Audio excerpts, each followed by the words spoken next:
నమస్తే. ఇన్నాళ్ళు నన్ను సపోర్ట్ చేస్తూ, ఎంకరేజ్ చేస్తూ మీ ప్రేమని నాకు అందిస్తున్న ప్రతి ఒక్కరికి కృతజ్ఞతలు. అలాగే ఈ వీడియో కూడా ఖచ్చితంగా మీకు ఉపయోగపడుతుంది. లైక్, షేర్ అండ్ సబ్స్క్రైబ్ చేసి మీ సపోర్ట్‌ని నాకు అందించండి. అలాగే ఈ వీడియో పట్ల మీకున్న అభిప్రాయాన్ని కామెంట్ సెక్షన్‌లో కామెంట్ చేసి తెలియజేయండి. ఇప్పుడు వీడియోని చూద్దాం. ఓం శ్రీ గణేశాయ నమః. ఓం శ్రీ విష్ణురూపాయ నమః శివాయ. నమస్కారమండి. 2024 జూన్ మాసంలో ద్వాదశ రాశుల వాళ్ళకి ఈ మాసమంతా ఎలా ఉందో తెలుసుకుందాం. దానికన్నా ముందు ఎవరైతే ఈ వీడియోని చూస్తున్నారో లైక్ చేయండి, షేర్ చేయండి, సబ్స్క్రైబ్ చేసుకోండి. మరియు ఈ ఒక మాసంలో గ్రహ సంచారం ఎలా ఉందో తెలుసుకుందాం. ఈ ఒక మాసంలో రాహు మీనరాశిలో సంచారం, కేతు కన్యా రాశిలో సంచారం, శని కుంభరాశిలో సంచారం. అయితే ఈ ఒక శని భగవానుడు ఈ మాసం 30వ తేదీ నుంచి వక్రించి సంచారాన్ని ప్రారంభం చేయబోతున్నారు. గురువు వృషభంలో సంచారం. ఈ మాసంతో గురు మనకి ఉదయిస్తున్నాడు, అంటే మౌఢ్యమి నుంచి బయటకి వస్తున్నాడు. సూర్యుడు జూన్ 15వ తేదీ వరకు వృషభంలో సంచారం, తదుపరి మిథున రాశిలో సంచారం. కుజుడు ఈ మాసమంతా కూడా మేషరాశిలో సంచారం. శుక్రుడు వృషభ మిథున రాశిలో సంచారం. బుధుడు మిథున కర్కాటక రాశిలలో సంచారం. ఇక్కడ శుక్ర మౌఢ్యమి అనేది ఇంకా కొనసాగుతుంది. జూలై 11వ తేదీ వరకు కూడా శుక్ర మౌఢ్యం అనేది ఉంటుంది. అయితే గురు మాత్రం ఉదయిస్తున్నాడు. ఇక్కడ ముఖ్యంగా ప్రేక్షకులకు ఒక సందేశాన్ని ఇవ్వాలనుకుంటున్నానండి. చాలా మందికి ఇప్పుడు గురుబలం వచ్చేసింది, బాగా అవుతుంది అని చెప్తున్నారు. బట్ మాకేమీ మంచి జరగట్లేదు అని కొంతమంది కామెంట్స్ పెట్టడం చూస్తున్నాము. అయితే ఇక్కడ మెయిన్ అండి, అష్టక వర్గ బిందువులు ఇంపార్టెంట్, మరియు దశాభుక్తి కూడా ఇంపార్టెంట్ అండి. ఇప్పుడు మేషరాశి వాళ్ళకి గురుబలం వచ్చింది, అంటే ద్వితీయ స్థానంలో గురువు గారి సంచారం జరుగుతున్నది. మీ జన్మ జాతకంలో వృషభ రాశికి గురువు గారు ఎన్ని బిందువులు ఇచ్చారు? మీరు పుట్టినప్పుడు ఒక్కొక్క గ్రహము ఒక్కొక్క రాశులలో పాయింట్స్ ఇచ్చుకుంటూ వస్తుంది తన ఒక స్ట్రెంగ్త్‌తో. ఆ పాయింట్స్‌ని మనం అష్టక వర్గం బిందువులు అని అంటాం. సో, మీ యొక్క జన్మ జాతకంలో వృషభానికి గురువు గారు ఎన్ని బిందువులు ఇచ్చారు? ఇది చూసుకోండి. 0, 1, 2, 3 ఇట్లా ఇచ్చి ఉంటే కాస్త ఇబ్బంది పెట్టే రకంగా ఉంటుంది. అంటే గురుబలం ఉన్నప్పటికీ అది పెద్దగా యోగించదు. అయితే 3 కన్నా ఎక్కువగా ఉంటే ఆ ఒక గ్రహం అనేది స్ట్రెంగ్త్ అనేది బాగా బలం అనేది ఉంటుందని అర్థం. అదే సేమ్ ప్రొసీజర్‌నే ఏలినాటి శనికి కూడా అప్లై చేసుకోండి. కొంతమంది ఏలినాటి శని ఇబ్బంది పెట్టదు. ఇబ్బంది పెట్టినా బయటపడుతూ ఉంటారు. కొంతమందికి చాలా డిప్రెషన్‌కి వెళ్ళిపోతారు. ఏలినాటి శని టైంలో చాలా మానసిక పరమైన డిప్రెషన్స్, అపవాదాలు ఎక్కువగా వస్తాయి. శని జన్మరాశిలో వచ్చినప్పుడు ఆ రాశిలో ఎన్ని ఇచ్చాడు బిందువులు అని చూసుకోండి. 0, 1, 2, 1, 2 ఇచ్చి ఉంటే చాలా డేంజర్. చాలా డిప్రెషన్‌లోకి తీసుకెళ్తాడు. మరియు మీ యొక్క దశాభుక్తి కూడా చాలా ఇంపార్టెంట్ అండి. దశా పీరియడు ప్రతి ఒక్కరికి చాలా ఇంపార్టెంటు. ఏ దశ జరుగుతుంది? భుక్తి ఏంటి? ఆ దశాభుక్తికి తగ్గట్టుగా మనం పరిహారాలు చేసుకుంటూ వెళ్ళాలి. ఇప్పుడు బుధ మహాదశ రాహుభుక్తి జరుగుతుంది అనుకోండి. శివ సహస్రనామం చదువుకోవాలి. మనమే ప్రతిరోజు చదువుకోవడము, లేదా మనము పంతులతో ఏదైనా శివాలయానికి వెళ్ళి శివ సహస్రనామం చేయండి అంటే చేస్తారు. అదే ఇప్పుడు మనకి గురు మహాదశలో రాహుభుక్తి అనుకోండి. తిలా హోమం చేసుకోవాలండి. తిలా హోమం అంటే ఇది పితృదోషాలలో పితృదోష పరిహారం చేసేటప్పుడు ఆ పరిహార భాగంలో తిలా హోమం అనేది కూడా ఒకటి ఉంటుంది.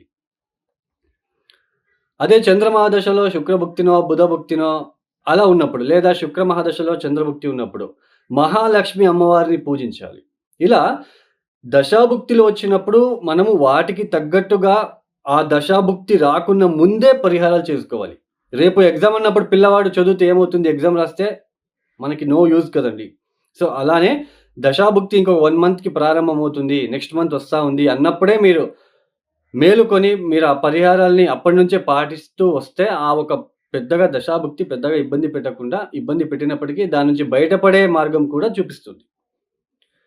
సో, ఇది అండి మీకు తెలియాలని చెప్పాను. అష్టకవర్గ బిందువులను చూసుకోండి, దశాభుక్తిని చూసుకోండి. వాటికి తగ్గట్టు పరిహారాలు చేసుకుంటూ వెళ్ళండి. సో, మీరే స్వతహా పరిహారాలు చేసుకోవడం ద్వారా చాలా బె రిజల్ట్ అనేది తొందరగా చూడొచ్చు. మీరే కాయ, వాచ, మనస, భక్తితో మీరు పరిహారాలు చేసుకోవడం ద్వారా చాలా, చాలా మేలు. ద్వాదశ రాశుల వాళ్ళ ఒక ఫలితాలు ఒక్కొక్క రాశికి ఎలా ఉంటుందో మనము చూసుకుంటూ వెళ్తామండి. ఇక ధనస్సు రాశి. ఈ ధనస్సు రాశి వాళ్ళకి ఈ ఒక ముఖ్యంగా ఈ ఒక మాసంలో శని శుభ ఫలితాలనిస్తున్నారు. సూర్యుడు అర్ధశుభుడు. అంటే జూన్ 15వ తేదీ వరకు మాత్రమే 6వ స్థానంలో సంచారం చేస్తూ శుభ ఫలితాలనిస్తున్నారు. అంటే ధనుసు రాశి వారికి ఈ మాసమంతా కూడా శుభ ఫలితాలిచ్చే గ్రహం ఏంటి అంటే శనిగ్రహ. శనిగ్రహం ఒక్కడే మనకి పూర్తి శుభ ఫలితాలని ఇస్తున్నారు. ఇక్కడ ధనుస్సు రాశి వాళ్ళకి ముఖ్యంగా ఏదైతే గత మాసంలో ఏర్పడిన అర్ధాష్టమ రాహు దోషము, అర్ధాష్టమ కుజ దోషం. ఒక అర్ధాష్టమ రాహు దోషమైతే ఈ మాసంలో కొనసాగుతుంది. బట్ అర్ధాష్టమ కుజ దోషం నుంచి బయటపడతారు కొద్దిగా. ఏదైతే గత మాసంలో గృహానికి సంబంధించిన విషయంలో తల్లి ఆరోగ్య సమస్యలు కావచ్చు, సంతానం విషయంలో కావచ్చు, ఆకస్మికంగా అపఘాతాలు కావచ్చు, లేదా ఈ ధనుస్సు రాశి వాళ్ళకి వెహికల్ ట్రబుల్స్ ఇవ్వడం లాంటిది. ముఖ్యంగా సైట్లు విషయంలో అంటే ప్రాపర్టీ రిలేటెడ్ సైట్ల అమ్మకాలు కావచ్చు, దీంట్లో ఏదైనా ఇబ్బందులు కావచ్చు. ప్రాపర్టీ అమ్మదాము లేదా కొందాము, లేదా ఆల్రెడీ అమ్మేసి, లేదా ఆల్రెడీ కొన్న వాళ్ళకు కూడా కాస్త వాటి వలన చిన్నపాటి ఇబ్బందులు, మానసిక అశాంతిగా ఉండడం లాంటివి ఏదైతే మీరు ఇన్ని రోజులు అనుభవించారో, కాస్త అవి తగ్గుముఖమయ్యే సూచనలుంటాయి. ఎందుకంటే ఈ రాహు మరియు కుజుడు ఇద్దరు కూడా కలిసినప్పుడు చాలా ఇబ్బంది పడాల్సి ఉంటుంది. ఈ అష్టమ స్థానంలో గనక రాహు, కుజుల సంపర్కం ఏర్పడినప్పుడు అలాంటి వాళ్ళకి చాలా అపఘాతాలు, ఇంజ్యూరీస్ అవ్వడము, తర్వాత విద్యుత్ అపఘాతం అంటే షాక్ కొట్టడం. అంటే మెయిన్ ఏంటి రీజన్ అంటే షాక్ కొట్టడం వలన మరణం రావడానికి కారణం ఏంటి అంటే కుజ రాహులండి. సో, ఏదైతే ఈ ఒక మాసం నుంచి కుజుడు పంచమానికొచ్చేస్తున్నాడు. పంచమాధిపతి పంచమ స్థానం మీద. ఇక్కడ తృతీయ స్థానంలో ఉంటున్న శని పంచమాన్ని చూస్తున్నాడు. అంటే అక్కడ పంచమాధిపతిని చూస్తున్నాడు. మీ యొక్క ధనుసు రాశికి పంచమాధిపతి అయిన కుజుడిని చూడడం అనేది సంతానం పైన కొద్దిగా కాస్త కోపించుకోవడము, కోపం ఎక్కువ అవ్వడం లాంటిది, ఇరిటేషన్ లాంటిది. ఎందుకంటే శని దృష్టి ఉంటుంది అక్కడ. సో, అలాంటి ఒక చిన్నపాటి ట్రబుల్స్‌ని ఫేస్ చేసే ఆస్కారం కూడా ఉంటుంది. ఆర్థికపరమైన ఇబ్బందులుండవు కానీ, బట్ ఖర్చులు అధికమయ్యే సూచనలుంటాయి. అది ఆరోగ్యపరమైన విషయంలో కావచ్చు, లేదా ప్రాపర్టీ విషయంలో కావచ్చు. ప్రాపర్టీ స్ట్రక్ అయి ఉంటుంది. దానికోసం ఎక్కువ డబ్బులు ఖర్చయ్యే అవకాశాలు, కోర్టు విషయంలో ఎక్కువ డబ్బులు ఖర్చయ్యే అవకాశాలు, లేదా కోర్టుకు వెళ్ళి డబ్బులు ఎక్కువ ఖర్చు చేసుకోవడం లాంటిది. భార్యాభర్తల మధ్య మనస్పర్ధలు, మనశ్శాంతి లేకపోవడం లాంటివి. ఉద్యోగం విషయంలో మాత్రమే కొద్దిగా అభివృద్ధి ఉండే ఆస్కారం ఉంటుంది. ఉద్యోగం దొరికే అవకాశాలుంటాయండి. ఈ ఒక మాసం చివరిలో ఉద్యోగం లభించే అవకాశాలుంటాయి ధనుసు రాశి వాళ్ళకి. పైగా గురువు హస్తగతం త్యాగం చేశాడు కాబట్టి, గురు దృష్టి దశమ స్థానం మీద ఉంటుంది. రాశ్యాధిపతినే దశమ స్థానం మీద. అంటే ఆఫ్టర్ లాట్ ఆఫ్ స్ట్రగల్, అంటే చానా శ్రమించిన తర్వాత ఉద్యోగం లభించే ఆస్కారం. అంటే ఇన్ని రోజులు బాగా కష్టపడి ఉద్యోగం కోసం ఫైట్ చేసి ఇప్పుడు లాస్ట్‌లో మీకు ఉద్యోగం దొరికే అవకాశం ఉంటుంది. రాశ్యాధిపతి షష్ఠ స్థానంలో కూర్చున్న గురువు దశమ స్థానాన్ని పంచమ దృష్టితో చూడడం. ఆఫ్టర్ లాట్ ఆఫ్ స్ట్రగల్, అంటే ఈజీగా దొరకదు. బాగా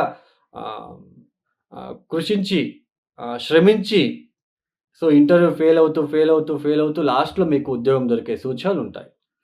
ఇక భార్యాభర్తల మధ్య అన్యోన్యత ఉన్నప్పటికీ అవి పెద్దగా పైకి కనిపించవండి. అన్యోన్యత అనేది పైకి కనిపించదు.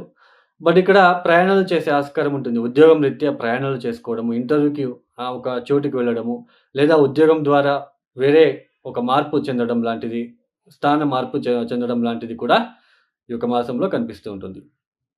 అంటే ఈ మాసంలో డబ్బుకి ఇబ్బంది ఉండదు.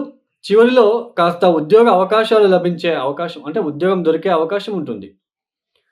సో, ఇది మినహా మిగతా అన్ని సేమ్. మరి తల్లి విషయంలో, ఇంట్లో గృహంలో కొన్ని ఇబ్బందులు, ఒత్తిడిలు, తర్వాత ప్రాపర్టీ రిలేటెడ్, సో, ఇవన్నీ కూడా మీరు ఫేస్ చేయక తప్పదండి. తప్పనిసరిగా ధనుసు రాశి వాళ్ళు చతుర్థ స్థానంలో ఉంటున్న రాహుకి శాంతులు చేసుకోండి. సో, అది ఎలాంటి శాంతులు అంటే తప్పనిసరిగా నల్ల మినుములతో మీరు బెల్లంతో కలిపి నల్ల మినుములు నానబెట్టేసి శుక్రవారం రాత్రి పూట, శనివారం రాహుకాలంలో తప్పనిసరిగా నల్ల మినుములో బెల్లం కలిపేసి రాహుగ్రహ దోష నివారణ అవ్వాలి. అర్ధాష్టమ రాహుగ్రహ దోష నివారణ అవ్వాలని మొక్కుకొని ఆవులకి తినిపించే ప్రయత్నం చేయండి 8 శనివారాలు లేదా కంటిన్యూయస్‌గా 8 రోజులు శనివారం మొదలుపెట్టి శనివారం వరకు మీరు చేసుకున్నట్లయితే మరీ మంచిది.